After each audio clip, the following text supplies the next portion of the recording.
اچھا، یہ مرزا آ کہاں سے گیا؟ مرزا غلام احمد قادیانی نے سن شعور کے بعد اپنے خاندان کی روایات کے مطابق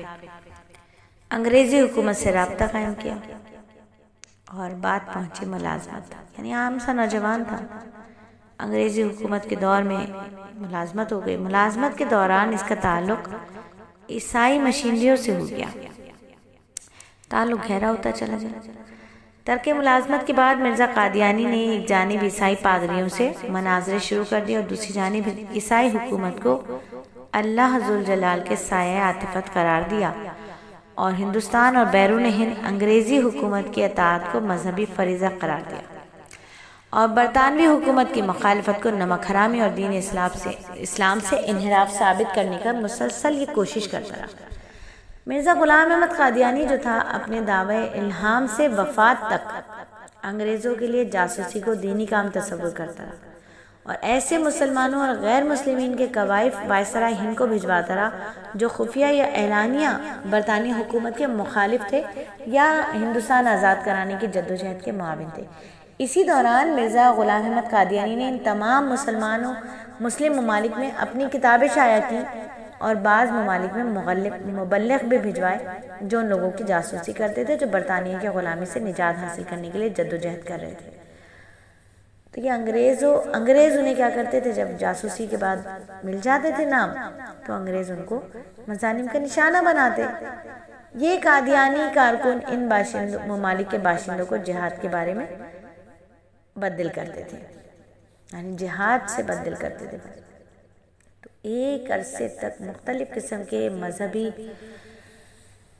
دعووں کے بعد مرزا غلام احمد قادیانی نے نبوت کا دعویٰ کیا۔ مسلمان، اچھا یہ میں بہت زیادہ ڈیٹیل سے آپ کو نہیں بتا رہی کیونکہ یہ تو ماہ سال کی کہانی کا حلقہ ہے۔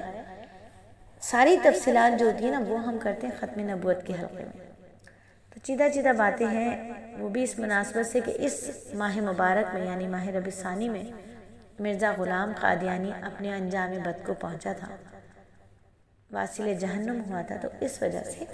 اس کی مناسبت سے آپ کو تھوڑا سا اس کے بارے میں بھی بتا رہے ہیں۔ ایک عرصے تک اس کو بڑا یہ رہا کہ میں نبوت کا دعویٰ کیا اس نے۔ مسلمانوں کا ایک اہم طبقہ مرزا قادیانی کو شروع سے مخدوش انسان تصور کرتا تھا۔ اس کے الہامات کو جو وہ دعوی نبوت کرتا تھا تو شروع سے جو الہامات یہ لگاتا تھا تو پھر وہ لوگ کہتے تھے کہ یہ نبوت کا دعوی کی تمہید ہے، یہ نبوت کی تمہید ہے، یہ اس طرح ہی کرے گا۔ مرزا جو تھا مسلسل کہتا تھا کہ نہیں نبوت تو کرنا ہی نہیں ہے، دعوی نبوت سے انکار بھی کرتا تھا، ختم نبوت کو اساس و ایمان بھی تسلیم کرتا تھا۔ برملا کہتا تھا کہ میں نبوت کا دعویٰ کروں تو اسلام سے خارج کفار میں شامل تصور کیا جاؤں، لیکن جب اس نے واضح الفاظ میں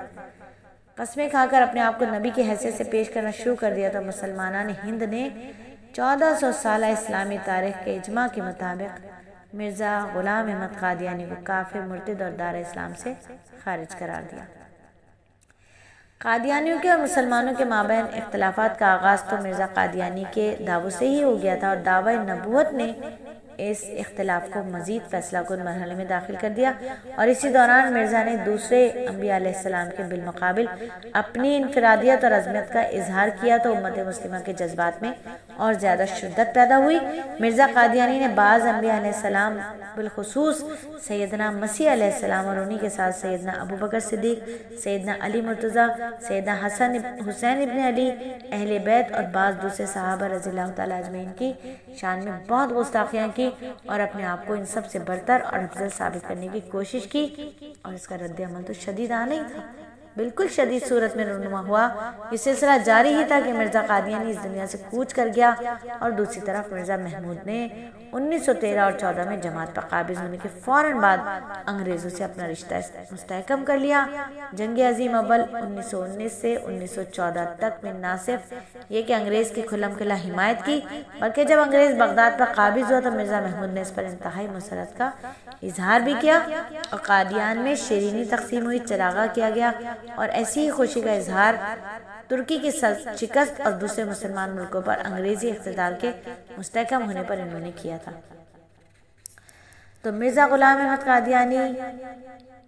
اسی ماہ مبارک میں واصل جہنم ہوا